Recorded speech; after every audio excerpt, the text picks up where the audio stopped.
Now, I don't know that AJ Preller would act any differently trying to save his job than he would normally. He's aggressive. That's just who he is. But it's going to be really interesting to see how they go about this. It's Ken Rosenthal, FT Senior Insider, with us right now. Also, make sure you check out yesterday's Fair Territory. Went over the top five, or not top five, but just 5 needs for contenders. So let's start with your fresh notes column, Ken, and Aaron Judge loving his center field time. This was talked about a lot in the offseason, how much center field can Judge take and the delicate balance of him staying on the field. So, what do you think about how it's played out and why he loves that position so much? It's played out great for the Yankees. And if you look at it, defensively, he has been good enough. I don't know that he's great out there, but he's good. And then offensively, once again, playing center field, just as in 2022, he has been off the charts great. So this is something that a lot of us, including myself, were skeptical of because you increase the injury risk, so it would seem. But they track his steps. They keep a good gauge on where he is physically. And as he said, or as he told me, he really enjoys being out there. He likes the view from out there. He played it in college. He was more than comfortable moving there once they got Soto and Verdugo. So no problem on his end. He has reduced his pregame work a little bit based on obviously the increased wear and tear or the possibility of that. And so far, again, so good. I mean, how can you question what's going on with Aaron Judge right now? The guy's been an MVP caliber player since May 1st. I want to stay on the Yankees just a little bit. We talk about the needs. Bullpen has been a little shaky recently, the last 2.5 weeks. Giancarlo Stanton went down. What do you think is was necessary for the Yankees? What's utmost importance for them to get come trade deadline? Well, the first base, third base situation, they're going to find out in the next few weeks what they have. Is Ben Rice an answer at first? Is J.D. Davis, who just joined the team today, becoming part of the solution? And once Anthony Rizzo comes back, is that good enough? Will DJ LeMahieu get an extra base hit? He hasn't had one since coming back in late May. So that is one area of concern, and they may need to address it. The other thing, as you mentioned, Todd, is the bullpen. And they had a really good run for about a month and a half there, and it was a little bit deceptive. A little bit smoke and mirrors. They don't strike out a lot compared to other bullpens. They don't strike out other hitters as much, I should say. And they're looking for some swing and miss. Right now, they trust Clay Holmes, but he's not really a swing and miss guy. They trust Luke Weaver. Michael Tonkin has done a really good job for them, but they're kind of searching for answers, seeing what they have internally first, and of course, they'll be looking. The problem when you need bullpen is that every other team is looking for bullpen. So I expect them to keep monitoring what's going on at first and third, see if there are internal answers there, and then, of course, to act on the bullpen. You wrote a little bit about Gunnar Henderson and how you were asking GMs and managers, okay, who's better? Who's the best? And it was kind of split between Bobby Witt. And one manager came back and said, can I change my vote? What is it about Gunnar Henderson that is going to get your MVP vote at the end of this year? Well, I'm not committing to that yet, Eric, but certainly he is in the conversation. And he has been on a historic pace here for a shortstop, for a leadoff man. 50 home runs from a shortstop is something that is done exceedingly few times in the game's history or has been done. So that grabs your attention, but the defense is also really good. Top 5 in both defensive run save and outs above average. The base running is outstanding, 13 for 14 in stolen bases. So the manager you talked about, he is a guy that initially voted for Witt. This was an anonymous poll. I just asked people their opinions. And initially, as you said, it was split. But he texted me over the weekend and said, Gunner's the guy. He's a game changer. Let me change my mind. And of course, the voting was informal to begin with. It wasn't a big deal, but I thought it was telling that he said that. And then also over the weekend, I was in New York and doing the Yankees-Braves, Brian Snitker raved about Henderson as well. He said he's like another Corey Seager. And as I wrote, the difference between him and Seager, Henderson and Seager, is that Henderson runs so well. Corey Seager has never done that. So right now, he is a player that is way ahead in the All-Star voting and a guy that people are going to want to see in Texas, no doubt. All right, Ken. Why did Piccolo change his vote from Bobby Witt to Gunnar Henderson? I don't know, AJ, but by the way, nice hotel room. And is it a Four Seasons? Just curious, because No, I don't get the Four Seasons like you can. I get the roadside Days Inn. So thanks. Right. They leave the light on. I'm sure you're the Days Inn. Thanks. Yeah. Well, when I go to Baltimore next weekend, I'm not at the Four Seasons, so you're not going to be there, so I don't get that privilege. Okay, whatever you say, right. AJ. That's true. You asked. I'm being honest. Okay, now I do have a serious question though. What is going to happen at the trade deadline? Because this is kind of where this is your thing, right? You and the offseason and signings and trades. Who's going to be the most active team? The Blue Jays? Could they be active? The Marlins? I know Luzardo's down, probably not going to be back. The White Sox, the Angels, they lost Sandoval, who could have been a piece. Who's going to be the most active team selling? Because right now it's a seller's market. If I had to guess right now, June 25th, I would say the Chicago White Sox. They have a lot of pieces that teams need, from Luis Robert Jr. to Garrett Crochet to Eric Fetty to Tommy Pham, right on down the list. Michael Kopech is another one. So they have guys to trade. They are willing to trade. And compared to the Blue Jays, we don't know where the Blue Jays exactly stand yet, and we might not know until the very end. The way they are trending, they, in my opinion, are obvious sellers and not just of potential free agents. They should blow it up and do some big things, try to get back into contention quickly. Don't know that they will do that. It's kind of a conservative operation generally. So the White Sox, for me, are the team that stands out. The Marlins might have been if their pitchers hadn't gotten hurt, but Luzardo, as you mentioned, is on the IL, so is Braxton Garrett, and they're down to basically Trevor Rogers among their starting pitchers, and they're going to need someone to cover innings. Not saying they won't trade him, but that's going to be a problem for them. Tanner Scott, their closer, is a hot guy. I wrote about him a little bit today on our trade deadline watch. He's an interesting guy for sure. He's got big numbers as far as ERA is concerned, but some of the underlying stuff is concerning. What you wrote about Charlie Morton brought me back to 2009 when he got traded, or 2010, I'm not sure. He got traded to the Pirates. He was like, well, I just don't know. And now we are in 2024, and finally Ken Rosenthal is writing about how Eeyore, as I like to call him, is like, well, I just don't know what kind of pitcher I am. Do you feel like this is something new from Chuck, or do you feel like this is like, this really is the end for Charlie Morton? I sensed in this conversation that I had with him on Friday more that is coming to the end than in the past. And he's talked about retirement for the past several years. He's 40 years old. He's going to talk about retirement. But he talked about being away from his kids. And I do think, though he didn't quite say this outwardly, he seems frustrated with how it's going. His ERA is in the low fours. He's doing fine. But he talked about not knowing what his identity is right now. His velo's down. It's not what it was a couple of years ago. Still has a great curveball, but there are times he tries to go more slider cutter because he's not confident in the north-south stuff. He wants the east-west stuff. He's going on and on. And that's Charlie, and that's why guys like me really enjoy talking to him, because, as I wrote, he'll offer you a window into his soul. But yes, I do believe he is getting close to the end now. He misses his kids. He's got 4 kids. He wants to see them grow up. He talked about, I didn't quote him on this, but he did talk about how his wife is burdened and he's off running around playing baseball. So he's had an amazing career, one of the great, interesting careers of this generation. The fact that it really all happened for him after 30, but he is, at least at this point, seeing somewhat of a finish line in sight.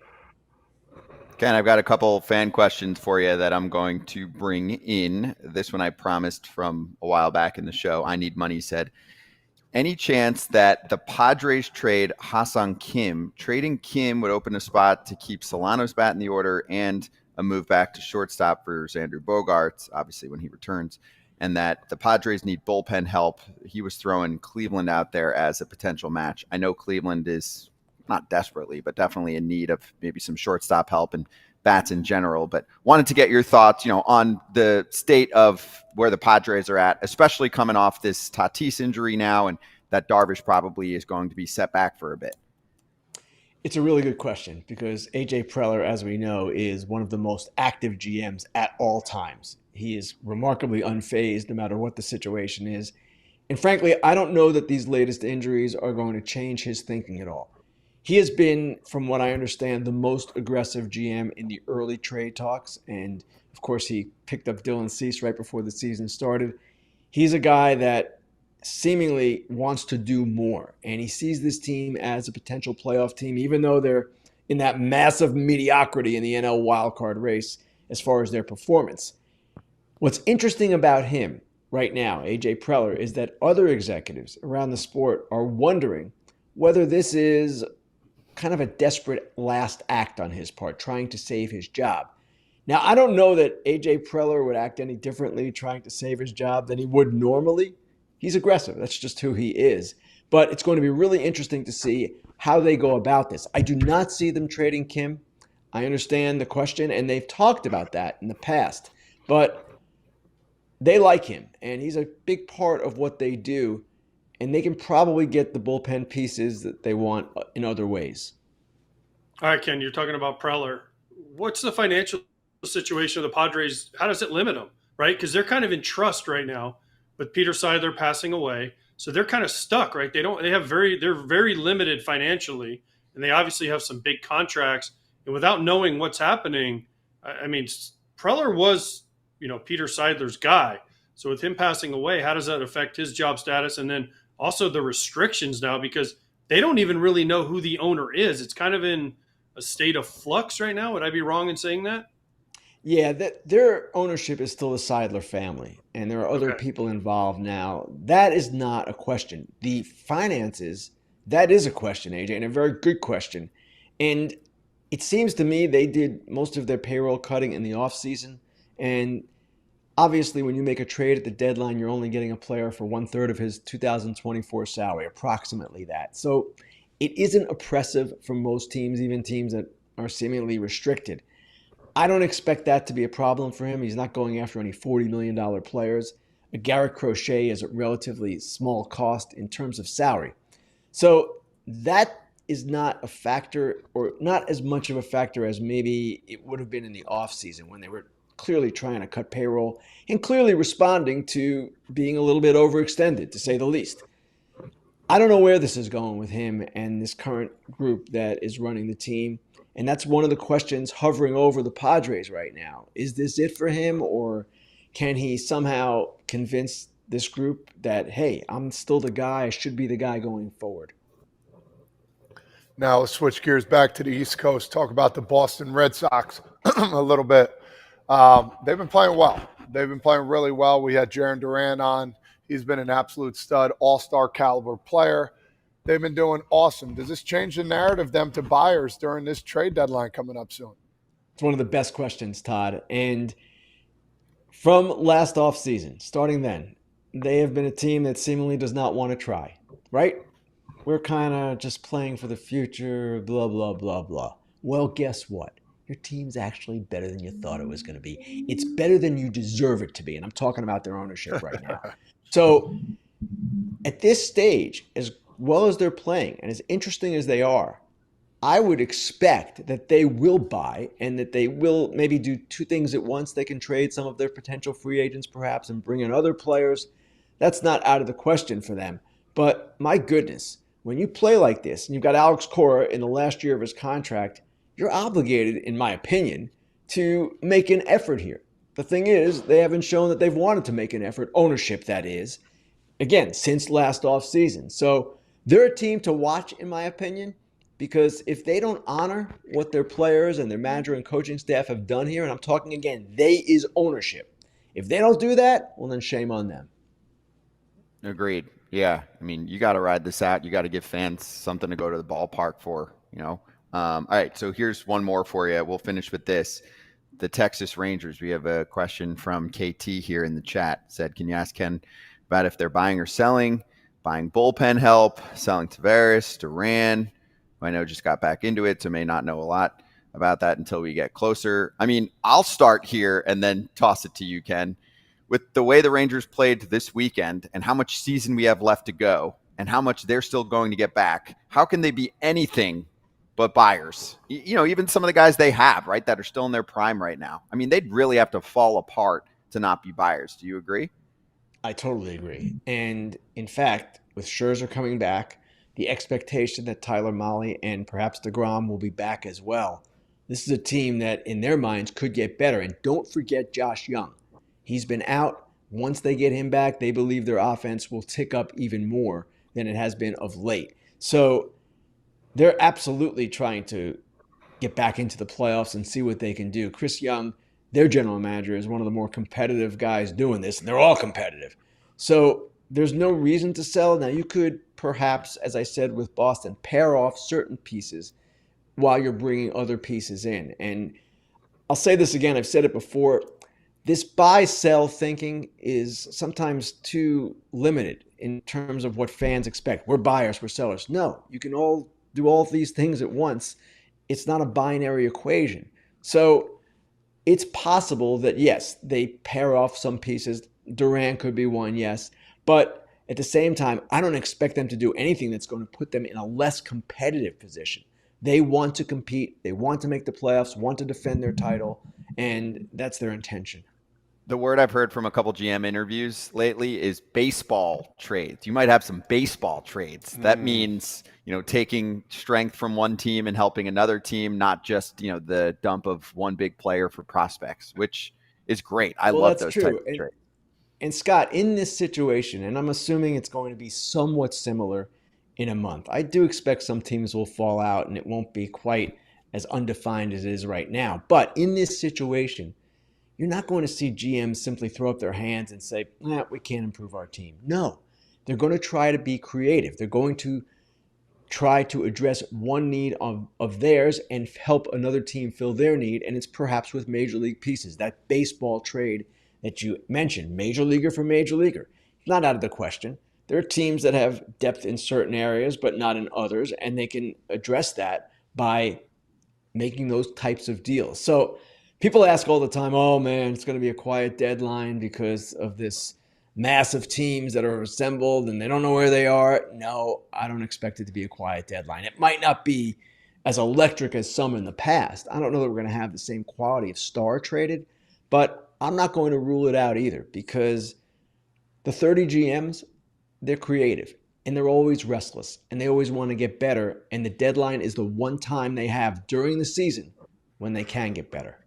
Yep, I hope that's the case. Ken, thanks for the time as always, and we will see you later this week on this show and on Fair Territory. Thanks, Scott. A new partner. You know how scary it can get when you're going for a close shave below the belt. I have my trusty helper with me with our goodie bag that we received from Manscaped for those sensitive areas. And the newest package is the Performance Package 5.0 Ultra, including the star of the show, the Lawnmower 5.0 Ultra. Wow, we got batteries in that bad boy already? Careful.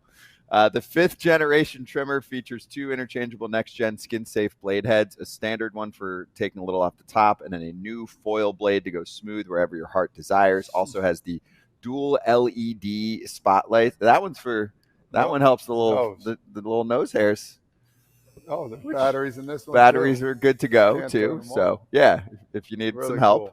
Cool. You can also look at the 3-length setting combs, and it is waterproof, which is a big deal as well. Manscaped even threw in 2 free gifts to their Performance Package 5.0, the boxers and the Shed travel bag. So they've also got the new Buff bundle. It's all you need to keep the summer heat a little breeze, and the bundle includes their signature silicone scrubber plus body wash. So you can get rid of that gross loofah if you've got one of those and grab a taste of freshness. There's the whole kit for you. I know AJ's got one. Kratz has one. I've got one at home as well. You don't have one yet, AJ? You took it. I did steal it. I did. Yeah, so no, the answer is I don't have one. Okay, great. Well, maybe I'm sure they're great. Let me know when I get one. I'll go on there and get my 20% off with code FAL20. There you go. As much as I love you, I'm not going to give you this second hand. So I'll give you a fresh pack. Okay. So join the 10 million men worldwide who trust Manscaped with our exclusive offer, 20% off plus free shipping when you go to manscaped.com. And that is the code that AJ said. I know usually we use FAL, but this one includes the % off that you get. So FAL20. It's summertime at Manscaped. Hey everybody, be sure to like and subscribe for more content. We're back here every weekday, all year long, so do not miss an episode. The videos are coming in all day. Here's another video you might enjoy. Baseball the way it should be covered.